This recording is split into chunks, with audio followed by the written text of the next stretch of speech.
नमस्कार दोस्तों। हमने पिछली क्लास में अपने राजस्थान की राज्य व्यवस्था स्टार्ट की थी और हमने राज्यपाल के बारे में पढ़ना शुरू किया था और हमने राज्यपाल में आर्टिकल 153, आर्टिकल 154 और आर्टिकल 155 तक पढ़ लिया था। आर्टिकल 153 में राज्यपाल का पद का उल्लेख है, राज्यपाल के पद का उल्लेख है। इस 154 में राज्य की कार्यपालिका शक्तियों का उल्लेख है, राज्य की कार्यपालिका शक्तियों का उल्लेख किया गया है। और 155 में राज्यपाल की नियुक्ति का उल्लेख किया गया है, राज्यपाल की नियुक्ति का उल्लेख किया गया है। और पिछले वीडियो में हमने ये पढ़ लिया था, आर्टिकल 153 पढ़ लिया था, आर्टिकल 154 पढ़ लिया था और आर्टिकल 155 पढ़ लिया था। उसके बाद हमने स्टार्ट किया था राज्यपाल से संबंधित आयोग एवं समितियां। तो आज हम पढ़ेंगे राज्यपाल से संबंधित आयोग एवं समितियां। तो जो पहला आयोग था वो था प्रथम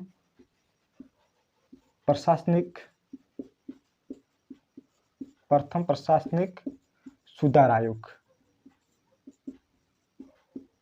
और इस आयोग का गठन है वो हुआ था 1966 में और इसने अपनी रिपोर्ट 1969 में प्रस्तुत की थी, 1969 में प्रस्तुत की थी। और इनके जो अध्यक्ष थे वो थे मोरारजी देसाई।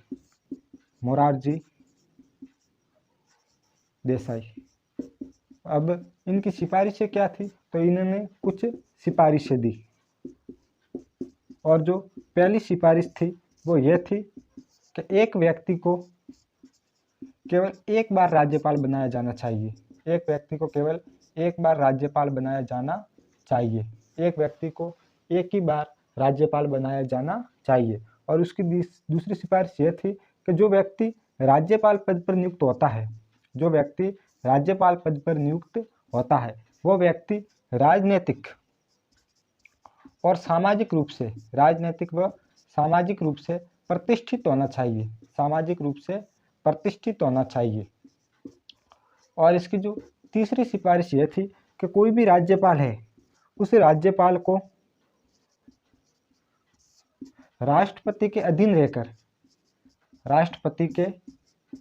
रहकर अपनी सविवेकीय शक्तियों का प्रयोग करना चाहिए, अपनी सविवेकीय शक्तियों का प्रयोग करना चाहिए, शक्तियों का प्रयोग करना चाहिए।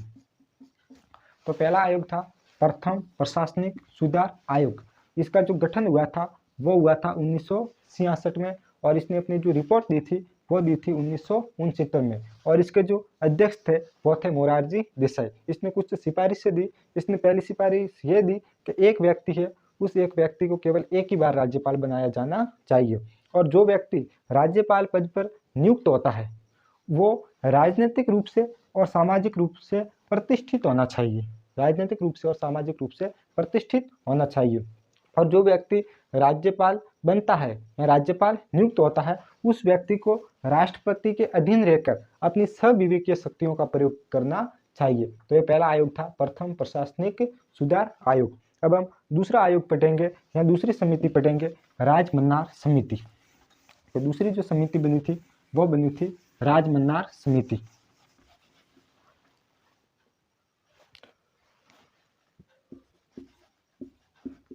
राजमन्नार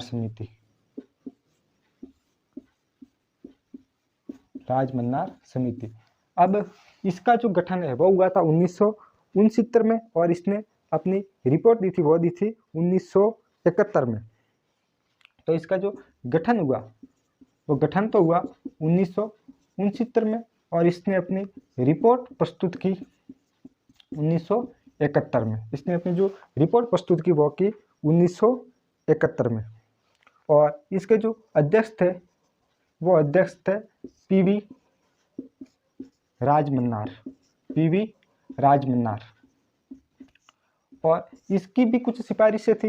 इसकी जो पहली सिफारिश थी वो ये थी कि यदि आप किसी राज्य के लिए राज्यपाल को नियुक्त करते हो, किसी राज्य के लिए राज्यपाल को नियुक्त करते हो, राज्यपाल को नियुक्त करते हो, तो उस राज्य से परामर्श लेना चाहिए, उस राज्य से परामर्श लेना चाहिए। तो यदि किसी राज्यपाल को जिस राज्य के लिए आप नियुक्त कर रहे हो उस राज्य से पहले परामर्श लेना चाहिए।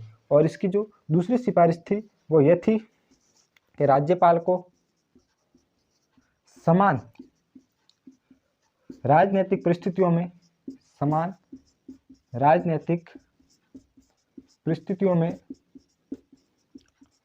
समान निर्णय लेना चाहिए, समान निर्णय लेना चाहिए। और जो इसकी तीसरी सिफारिश थी वो ये थी कि इन्होंने तो फिर तीसरी सिफारिश में यही कह दिया कि राज्यपाल का पद समाप्त किया जाना चाहिए, जो राज्यपाल है इसका पद ही समाप्त कर दो, पद समाप्त करने की अनुशंसा की, समाप्त करने की अनुशंसा की। तो जो दूसरी समिति बनी थी वो बनी थी राजमन्नार समिति। इसका जो गठन है वो हुआ 1969 में और इसने अपनी रिपोर्ट प्रस्तुत की 1971 में। और इसके जो अध्यक्ष थे वो थे पीवी राजमन्नार। इसने पहली सिफारिश ये दी कि जो भी राज्यपाल को आप नियुक्त कर रहे हो और जिस राज्य के लिए नियुक्त कर रहे हो उस राज्य से पहले परामर्श करनी चाहिए। और इसकी जो दूसरी सिफारिश यह थी कि राज्यपाल है उसको यदि समान राजनीतिक परिस्थितियां, उसके पास समान राजनीतिक परिस्थितियां हैं तो उसे समान राजनीतिक परिस्थितियों में उसको समान निर्णय लेना चाहिए, समान निर्णय लेना चाहिए। और फिर इन्होंने ये कहा कि जो राज्यपाल का पद है इस राज्यपाल के पद को समाप्त कर लेना चाहिए। अब तीसरी जो समिति बनी थी वो सबसे, या जो तीसरा आयोग बना था वो सबसे इम्पोर्टेंट है, जिसके बारे में आपको हर बात ध्यान होनी चाहिए। और तीसरा आयोग बना था वो बना था सरकारिया आयोग, सरकारिया आयोग।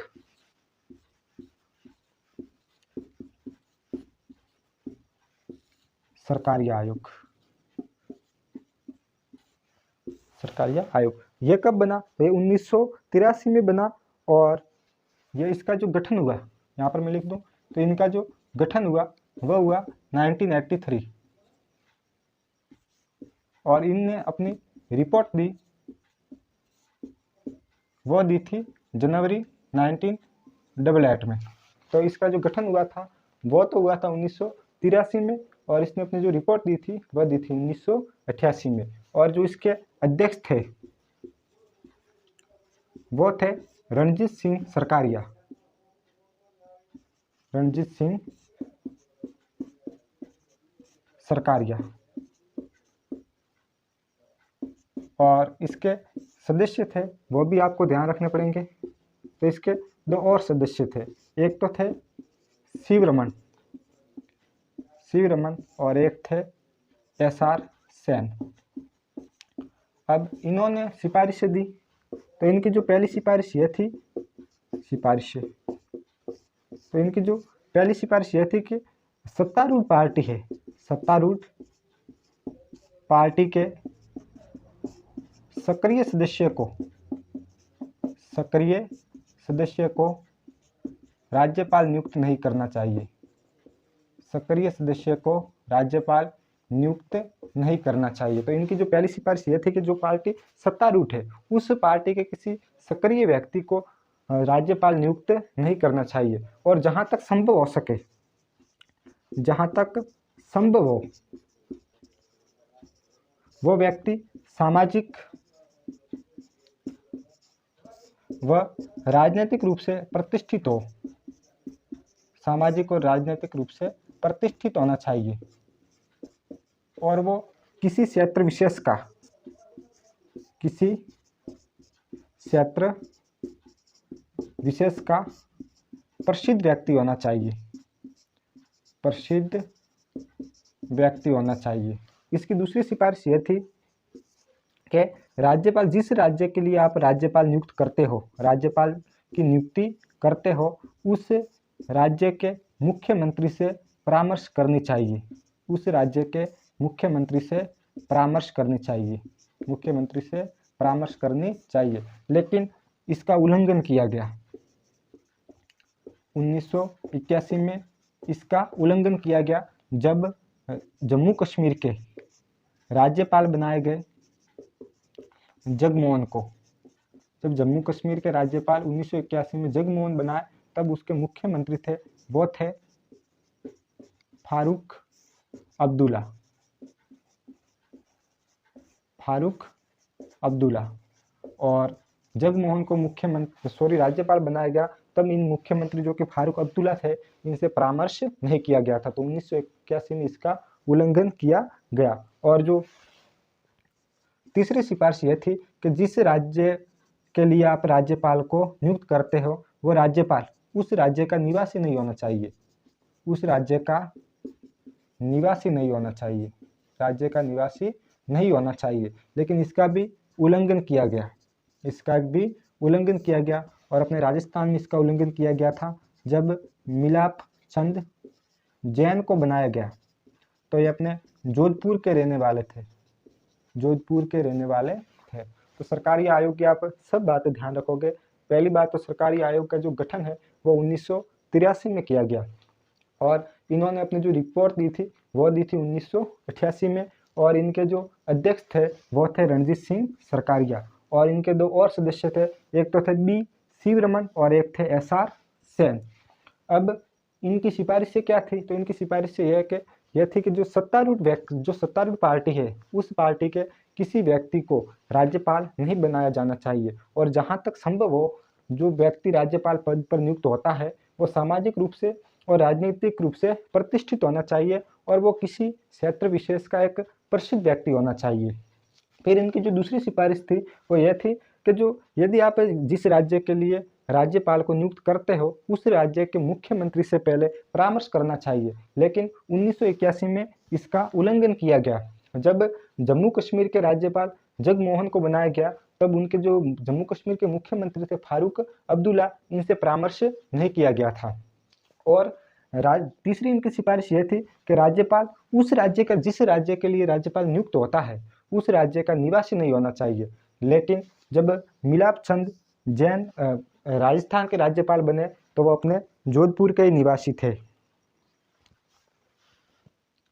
तो मेरे ख्याल से आपको कंप्लीट होगा सरकारी आयोग। अब लास्ट एक है पुंछी आयोग।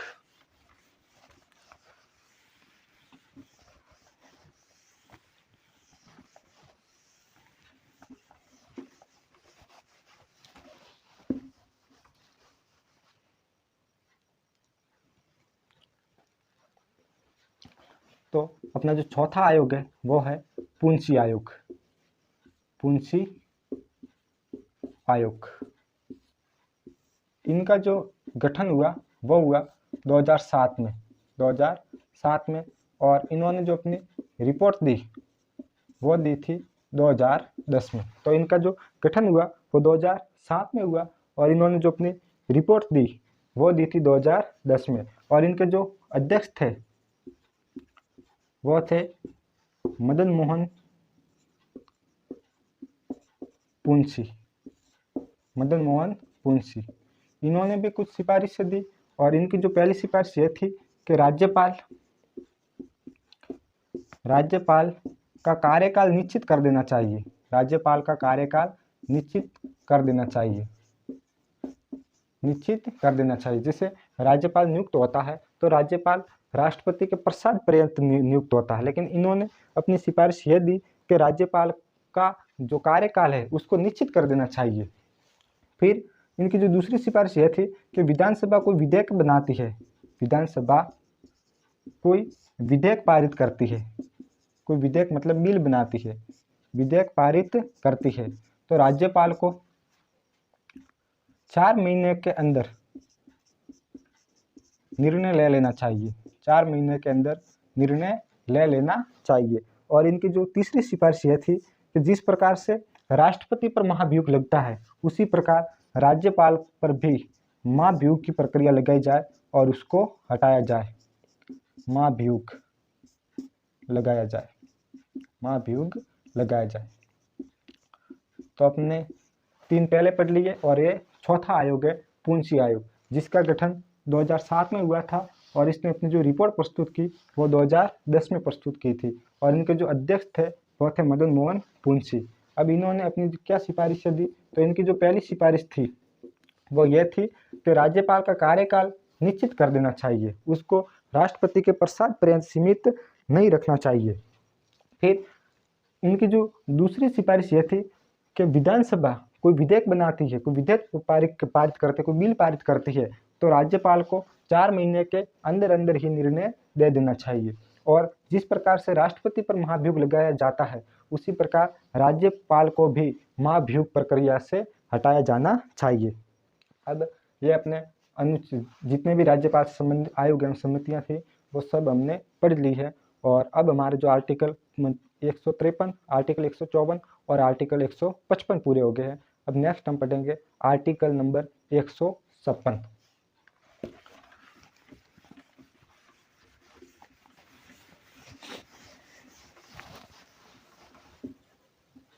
राज्यपाल की पदावधि और कार्यकाल का उल्लेख किया गया है। पदावधि और कार्यकाल का उल्लेख किया गया है। इसमें आर्टिकल नंबर 156(1) में कहा गया है कि जो राज्यपाल है वो राष्ट्रपति के प्रसाद पर्यंत पद धारण करता है। तो आर्टिकल 156(1) में कहा गया कि राज्यपाल है वो राष्ट्रपति के प्रसाद पर्यंत अपना पद धारण करता है। अब राष्ट्रपति के प्रसाद पर्यंत का जो वास्तविक अर्थ होता है, वास्तविक अर्थ ये है कि जो राज्यपाल है वो मुख्यमंत्री व मंत्रिपरिषद के प्रसाद पर्यंत पद धारण करता है। और हमारे संविधान में राज्यपाल को हटाने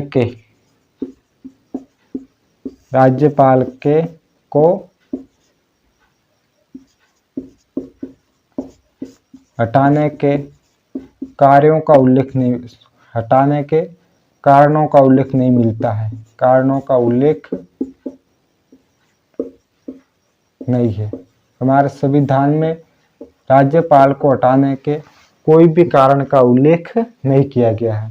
तो 156(1) में यह कहा गया है कि राज्यपाल अपना पद है वो राष्ट्रपति के प्रसाद पर्यंत धारण करता है। और राष्ट्रपति के प्रसाद पर्यंत का जो वास्तविक अर्थ है वो ये अर्थ है कि जो राज्यपाल है वो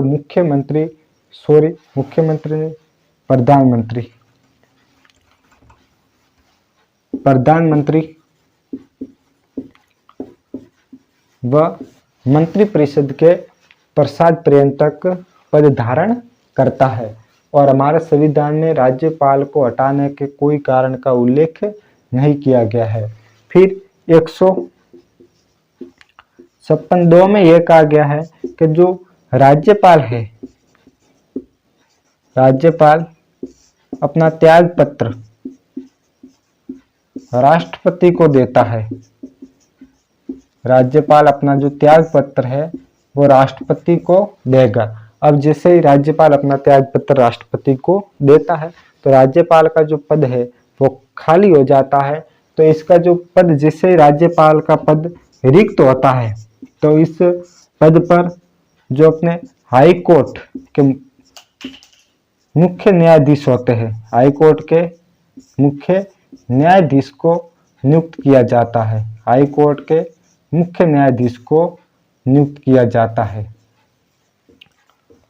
और नेक्स्ट 156(3) में यह कहा गया है कि जो राज्यपाल है इसका जो कार्यकाल होगा वो 5 वर्ष होता है। 5 वर्ष होता है। कब से कब तक लेकर, तो उसके शपथ से लेकर, जब वो शपथ होता है, शपथ से लेकर, ठीक है, जब वो शपथ लेता है तब से लेकर उसका जो कार्यकाल है वो 5 वर्ष होता है। तो आर्टिकल 156 में राज्यपाल की पदावधि और कार्यकाल का उल्लेख किया गया है। 156(1) में यह कहा गया है कि जो राज्यपाल होता है वो राष्ट्रपति के प्रसाद पर्यंत अपना पद धारण करता है। अब इसका जो वास्तविक अर्थ यह है कि वह प्रधानमंत्री और मंत्रिपरिषद के प्रसाद पर्यंत पद धारण करता है। हमारे संविधान में राज्यपाल को हटाने के कोई भी कारण का उल्लेख नहीं किया गया है। 156(2) में यह बात रखी गई है कि जो राज्यपाल है वो अपना त्याग पत्र राष्ट्रपति को देगा। राज्यपाल अपना त्याग पत्र राष्ट्रपति को देगा और जैसे त्याग पत्र राष्ट्रपति को देगा तो इसका पद रिक्त हो जाएगा और इस रिक्त पद पर किसको नियुक्त किया जाएगा? तो हाई कोर्ट के मुख्य न्यायाधीश को। और 156(3) में कहा गया है कि जो राज्यपाल का कार्यकाल होगा वो 5 वर्ष होगा जब से वो शपथ लेगा। और नेक्स्ट हम पढ़ ले तो आर्टिकल 157। तो इस आर्टिकल 157 में राज्यपाल की योग्यताओं का वर्णन किया गया है। राज्यपाल की योग्यता है तो राज्यपाल की 2 ही योग्यताओं का उल्लेख किया गया है। पहली बात तो यह है कि वो भारत का नागरिक होना चाहिए, भारत का नागरिक होना चाहिए।